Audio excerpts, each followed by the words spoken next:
Le Journal de la Ville, le premier magazine de l'information provinciale.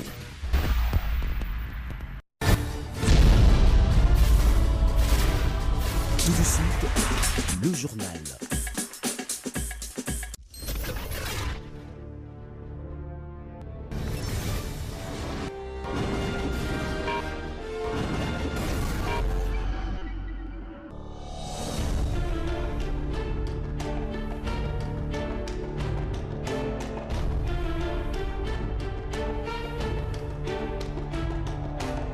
Mesdames et messieurs, bienvenue à cette nouvelle édition du Journal de la Ville dont voici les sommaires. Après être présenté au public par le président d'Isensa, né Mwandansemi, sommé de retourner en prison.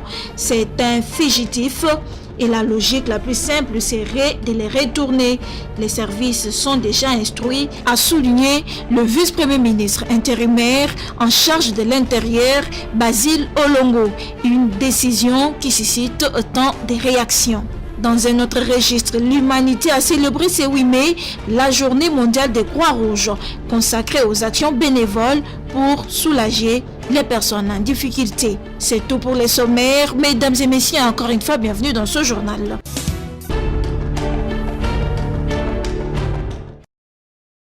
Le 8 mai, le monde entier célèbre la journée mondiale de la Croix-Rouge. Une journée dédiée à l'anniversaire de la naissance d'Henri Dunant, fondateur en 1863 de la Croix-Rouge internationale et des conventions de Genève. Chaque jour, il travaille aux côtés des personnes touchées par une crise, la guerre ou une catastrophe, ou traversent les pires moments de leur vie. Dans les régions dangereuses neutres, les acteurs humanitaires indépendants et impartiaux sont les mieux placés pour atteindre ceux qui en ont le plus besoin, car ils travaillent d'arrache-pied pour placer les individus au centre de l'action humanitaire. De nos jours, la Croix-Rouge regroupe 97 millions d'hommes et de femmes dans 176 pays au monde et elle est battue sur les partenariats. Les humanitaires sont aujourd'hui la cible de menaces et d'attaques. À partir de ce jour, des milliers d'hommes, de civils, de soldats, des prisonniers auront droit à ces gestes fraternels qui rendent moins cruels les heures d'épreuve et de souffrance. 5 ans après l'idée d'Henri Dunant a fait son chemin. Un comité de 5 personnes s'est constitué à Genève afin d'examiner les moyens à mettre en œuvre pour protéger les blessés sur les champs de bataille.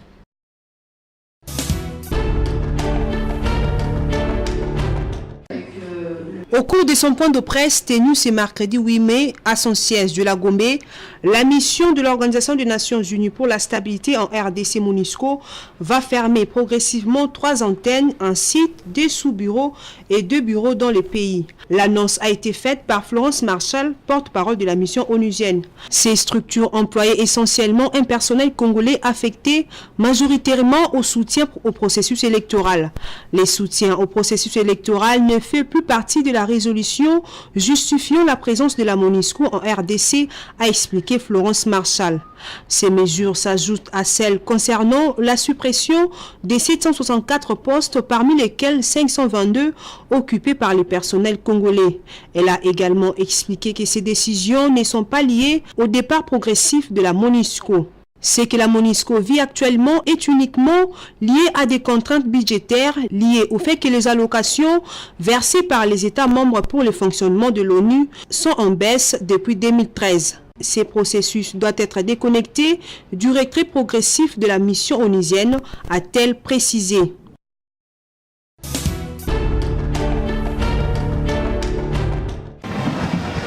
Passation du pouvoir le mardi 7 mai entre le nouveau gouverneur Jean-Tini Ngobila Mbaka et le sortant Clément Bafiba. Jean-Tini Ngobila promet de se mettre déjà au travail pour la propriété de la ville-province de Kinshasa dans un projet qu'il a appelé Kinshasa Bopeto. Au cours de cette cérémonie de remise et reprise, et malgré la pluie qui s'est abattue à Kinshasa, les Kinoises et Kinois se sont donné rendez-vous à l'hôtel de ville pour soutenir le nouveau locataire. Modestine Lolo Mouei Kibala, femme dynamique de l'Avenir Congo, était également sur place pour saluer cette investiture. Nous sommes venus pour accompagner notre autorité morale qui est l'initiateur de notre cher ONG venir au Congo avec un cycle. Nous sommes les mamans, nous sommes dans la joie pour son investiture à la tête de notre ville-province de Kinshasa. Nous, en tant que maman, nous voulons que notre gouverneur organise des activités au sein de notre ONG. Nous pouvons aussi l'accompagner pour l'aider à travailler à ce qui concerne la propriété de notre chère ville Kinshasa. Notre tête de ville pour accompagner son excellence Gentini Ngobila, contribution il y a ONG à venir Congo. Le vol a commis gouverneur, puis se tenir pour te relancer à venir Congo et zonga na ndenge ezalaki. Voir la ville de Kinshasa, capitale de la République démocratique du Congo, revêtir sa plus belle robe d'antan, c'est le souhait de tous.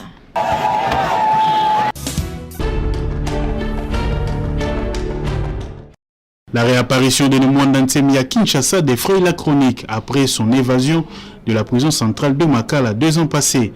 Maître Doulou Montou s'est dit satisfait de cette situation et insiste que c'est pour la paix en République démocratique du Congo. Bon, nous on craignait, on croyait peut-être qu'il était déjà décédé parce qu'il y avait une mauvaise presse qui circulait l'information comme quoi il serait peut-être abattu par quelqu'un qui a été nommément cité. Et moi je me mets à la place, soit à la peau de cette personne qui a été citée, pour dire que c'est lui qui aurait abattu Nemwanda Nsemi. Et aujourd'hui, l'homme qui apparaît, on se pose la question, il est ressuscité ou soit il n'était pas abattu. Donc on a compris que c'était Jésus seul qui avait eu cette possibilité de résister. Ce n'est pas tout le monde, donc il n'a pas été assassiné.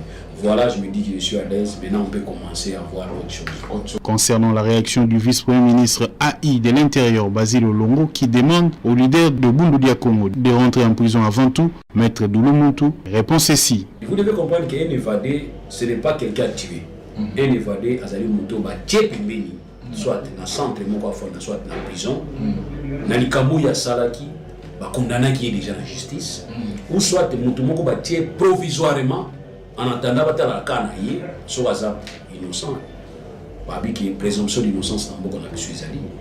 Et dans le cas où on est condamné, on a droit de bénéficier de la liberté conditionnelle. Et aussi, on a la possibilité de amnistie de et l'autre, on a prisonnier politique. Mais tout le monde régime en CPI et bien c'est prisonnier politique. C'est comme si personnel est banni qu'on s'est créé.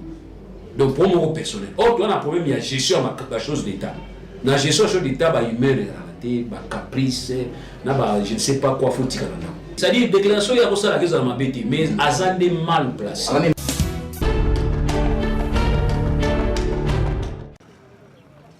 Les 100 jours programme d'urgence du chef de l'État Félix-Antoine Tshisekedi sont une réussite, a précisé Corneille Mbala, secrétaire général de l'Union des patriotes nationalistes du Congo, UPNAC. Pour nous, c'est une réussite, même si ce n'est pas à 100%, mais en tout cas à 90%. Le président de la République a réussi son 100 jours. Et il a commencé à des constructions de routes, tant à Kinshasa qu'en province. Vous avez suivi que pratiquement tous les exilés politiques, il y en a qui dans 2-3 jours vont déjà rentrer au pays. Vous avez appris également que tous les emblèmes politiques qui étaient arrêtés et ils sont libérés. Vous avez entendu qu'il y a aussi quelques écoles qui sont en train d'être construites. Pour le secrétaire général de l'IPNAC, le mandat du président de la République Félix-Antoine Tshisekedi est de 5 ans et non pas de 100 jours. Le 100 jours, ce n'est pas la durée du mandat du président de la République. Nous pensons qu'à ce titre-là, nous devons lui encourager pour faire encore mieux.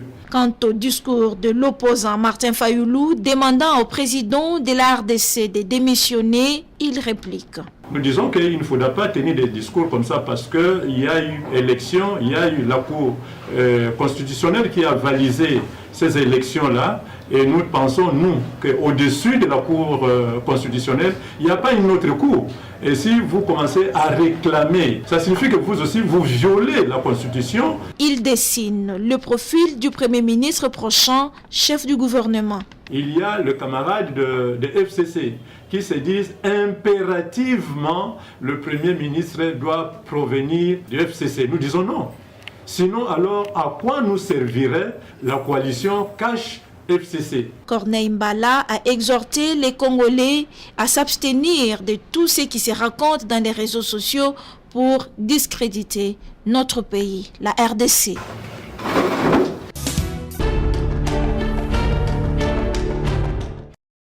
La fièvre jaune est actuellement une des pathologies qui attaquent beaucoup de personnes et cause de nombreux cas de décès à travers la ville. Le médecin Jean-Pierre Ilunga donne ici quelques informations concernant cette maladie. Jean-Pierre Ilunga définit cette pathologie en quelques mots et la distingue de la fièvre normale. La fièvre jaune, c'est une des maladies parasitaires qui est causée par la moustique appelée Aedes en Afrique. On parle d'une fièvre jaune. D'abord, au départ, il y a la fièvre, comme toute autre fièvre. Mais cette fièvre est surtout en plateau. Ça signifie, c'est une fièvre qui part de 38 à 39, voire même 40.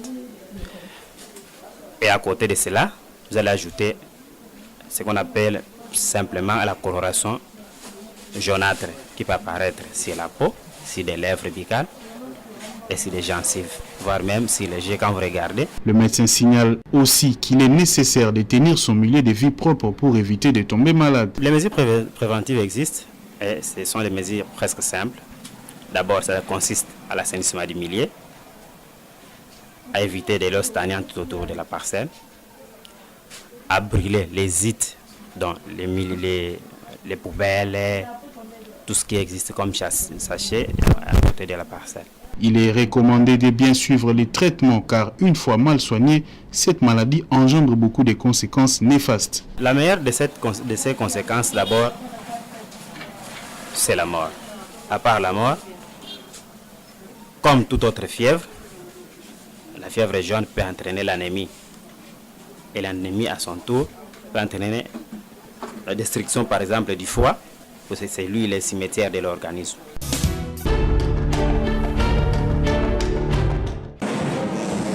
Le 27 avril, les fidèles kimbanguistes ont commémoré le 60e anniversaire de la disparition physique et le 10e année de l'exhumation du corps de Maman Mouilou, épouse de l'envoyé spécial Simon Kimbangu, en Kamba. De leur union est né 3 enfants, Papa Kisolekele, Papa Dialungana et Papa Diangenda. Maman Mouilou est vénérée pour avoir été un modèle dans l'assistance à la réalisation du ministère de son mari pendant de temps difficiles, de l'arrestation à sa mort. En Kamba, Nouvelle-Jérusalem, un culte d'action de grâce avait été dit en présence de plusieurs personnalités, gouverneurs et députés. Maître Rita Lukembeladio avait assuré la prédication portant sur la vie de Maman Mouilou. Honorable Henriette Ouamou a reconnu que l'église kimbanguiste prône le genre. Je constate que le genre a commencé déjà il y a des années à l'église kimbanguiste avec Maman Mouilou. Maman Mouilou qui a suggéré le ministère à la chance de son époux. Et ce n'est pas une chose facile pour elle. Rose Lukisimba a exprimé sa joie de reconnaître les œuvres de Maman Mouilou. Maman comment qui est loko pamba apporter le maliboso papa à terre. Azaki na droit ko lubata mon côté. Mais là maman Mouilou alongi, le longa maman na télé na bengi am présidente na ba l'état na lingoma na ba gouvernement moi sazali na mangomba basi bazali c'est grâce à maman. Ceux qui maman Mouilou longa qui tendi biso ba maman to bani. Donc maman Mouilou azaka pour la maman qui mangiste té. Ayaki pour la maman mukilo ma surtout le poso. Plusieurs cadeaux ont été remis à l'église par le gouvernement afki, notamment 5 vaches, 17 fûts de carburant et autres. Pour la collecte organisée, les prix ont été gagnés par la République démocratique du Congo pour avoir mobilisé plus de fonds que tous les autres pays du monde. Une pièce théâtrale a été jouée illustrant l'accueil de Maman Mouilou par son époux Simon Kimbangu.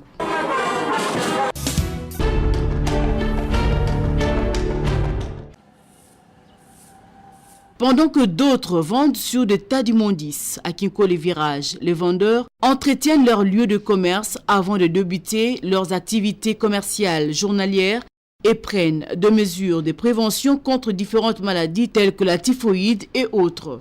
Ils appellent aux autres de mettre la propriété dans leur petit coin. Tia propriété zateka l'État ya telemana manduki na matraki po yosala musala te. Il faut chaque jour ko kombola avant otanda biloko no ata mabanga tobi mabanga eza biloko ya salite. Mais avant ya kotanda yango na esika ya kotekela il faut kolongola matiti ko tia ma propriété po okolela wana po tango ba oteka eloko lokwa maki lipa nini okolia ifu respiration pe ya mwa bien ndengo wana chaque tongo avana sa musala na ngai na kombolaka na longolaka matiti na bongisaka pona kweyama na maboko ya leta te avant ya kotanda ifu propriété talaka baninga nyonso partout ndenge baotanda biloko na bango eza te kaka biloko ya kolia nde otia propriété ata mabanga ifu kokombola kolongola matiti mwasi avant tout obanda mosala na yo ezala koteka ifo tia propriété na esika ozotekela nge eloko ya liboso na welaka eza propriété mpo na liaka lia mosusu nzala esali nga ifo na lia mpo na olia likolo ya salite te malgré na oteka mabanga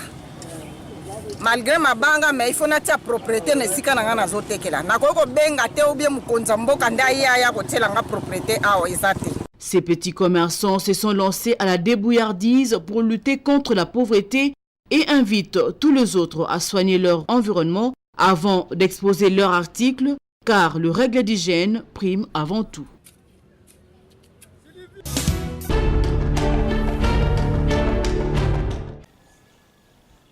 Le quartier Baoumbu 2 dans la commune de Lansélé, depuis sa création jusqu'à ce jour, n'a jamais vu ni connu une cabine électrique, encore moins un câble de courant. La population de ce coin se plaint chaque jour du manque d'électricité. Ils déplorent aussi l'absence de distractions pour leurs enfants pendant des vacances. Ils ont exprimé leur désarroi.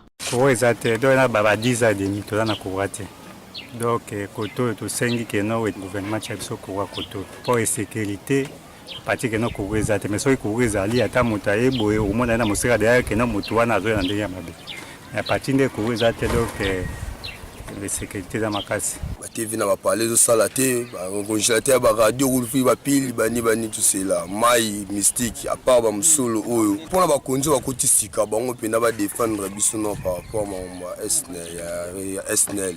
C'est de réussir courant que ces milliers na biso comme développement. Pour tout ça, vrai milliers, tout ça qui to koto vivre na biso à l'aise mais courant des oboma biso kuwezati. Bana batala TV ti, fait à la TV fait bima. Avec une colle bani a segunda pa mon ata image l'écran. Pour koto biso kuwezati, tout ça là appareil nengeni. Donc courant de mtepe ça biso ne bina pas na wata mabele. L'obscurité qui caractérise leur milieu occasionne une insécurité surtout à des heures tardives. Comment vivre vraiment en insécurité moi boy bato bakomo kufara pamba bazola bakuluna bazola na biso tina mai donc awa totambola lisu 19h soka ekoka tolali koto toza na insécurité na makambo ba mai ba courant donc tozo vivre pena mal à l'aise tozo dire bangulu na kati ya zamba boy. Malgré tant d'années vécues sans électricité, cette population espère encore que le nouveau gouvernement fasse quelque chose.